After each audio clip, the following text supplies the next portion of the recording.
जब आपको भी नाश्ता बनाने की समझ ना आए तो बेसन में 2 अंडे डालें और कमाल देखें। इस मज़ेदार सी रेसिपी को बनाने के लिए मैंने यहाँ पर चॉप प्याज ली हैं, चॉप की हुई शिमला मिर्च, गाजर है, इनको भी मैंने चॉप कर लिया था, हरा धनिया और गोलाई में कटी हुई हरी मिर्च।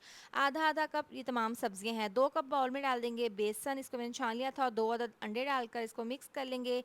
इसके बाद इसमें आधा कप दूध डालकर मिक्स कर लेंगे। काफ़ी गाढ़ा था तो आधा बचा हुआ दूध भी मैंने इसमें शामिल कर दिया है। इसको मिक्स करके तमाम सब्जियां डाल देंगे। आधी चम्मच नमक, आधी चम्मच पिसी हुई लाल मिर्च, हल्दी पाउडर आधी चम्मच, धनिया पाउडर आधी चम्मच, ज़ीरा पाउडर 1/4 चम्मच डालकर अब इसको मिक्स कर लेंगे। बहुत ही ज़बरदस्त सा हमारा ये मिक्सचर तैयार है।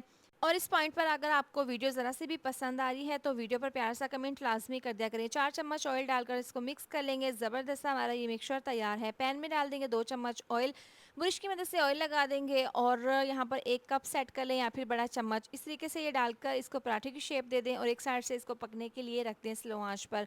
प्लेट पर हल्का सा ऑयल लगा देंगे और पराठे को इसके ऊपर इस तरीके से पलट देंगे और जो जिसकी दूसरी साइड है उसको पैन में इस तरीके से डालकर ऑयल डालकर इसको दूसरी साइड से भी पका लेंगे। तो यहाँ पर देखें, बगैर आटा गूंदे और बगैर रोटी बेले हमारा मज़ेदार सा बेसन का पराठा बनकर तैयार है। इसको आप रायते के साथ, अचार के साथ सर्व करें। बहुत ही मज़ेदार सा नाश्ता बनकर तैयार है।